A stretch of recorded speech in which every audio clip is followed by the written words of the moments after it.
Well, let's take you to KwaZulu-Natal now, where the water supply in several municipalities has been affected by load shedding.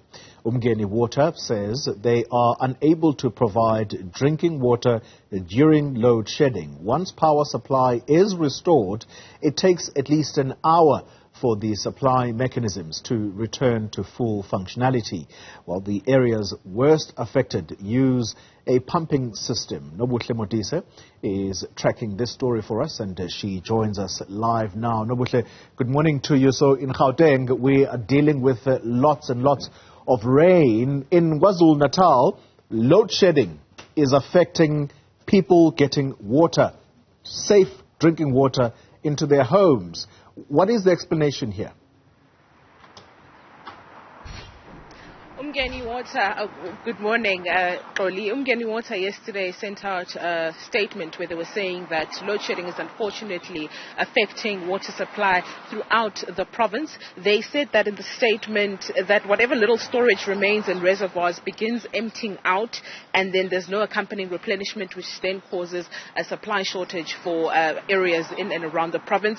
In the Umgeni system, the largest system in the province, the areas that are worst affected by the supply failures are the Vulindlela area, Mpopomeni, as well as Hilton, and all of these are high-lying areas, and they're dependent on the Howick West Reservoir for potable water that's transferred to a system of pumping. And therefore, those reservoirs that don't have backup generators will then suffer, because whatever is left in there cannot be pumped out when there's no power. And there's only one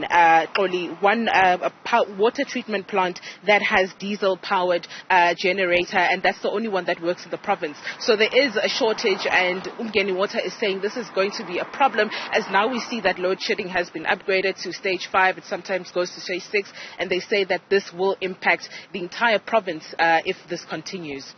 It's quite a challenge for the authorities in KwaZulu-Natal. We are into the festive season.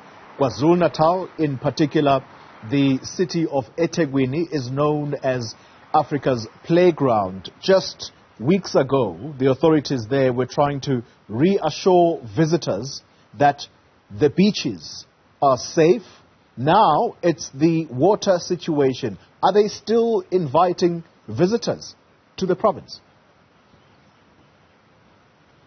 Indeed, Loli, surprisingly, just this weekend, 3 more beaches in the north coast were opened. One of them is Umdloti, and those are also on the north coast. 3 more beaches have been opened, and they're still convincing people that they should come to the province. You will remember last week, Umhlanga Beach was opened. Everything was good to go. Remember that the DA had challenged the mayor to swim there, but then he didn't do that. He went to South Beach and invited the deputy mayor to rather do the swimming at Umhlanga Beach, which has been a problem for a long time. We know that at Umhlanga Beach, that the E. coli levels there are from the river Ohlange, which then the problem comes from Ohlange pump station, where that pump station is not working, and therefore there's some sewage that's spilling out into the Ohlange river and then seemingly going into Umhlanga. That was then raised by opposition parties, who were saying that the mayor is simply lying to people by saying that that pump station, that particular pump station I'm referring to, is working. We went there ourselves as Newzroom Afrika, and we found that that pump station hasn't been working. However, they still opened that beach, and then a few days afterwards, they tested the E. coli levels, and they were high once again as predicted, and the beach was then shut. So it's a game where some beaches are being closed, some are opening, some remain closed. We don't know what will happen, but as far as we know, they are still inviting people to the province, saying that everything is good to go and the festive season can kick off in the province. Nobuhle Modise, thank you very much for that update. Remains to be seen just how the authorities are going to manage this situation there. Beaches, clean drinking water, and you have lots and lots of visitors to come to your town. How are you going to manage? We shall see how things go.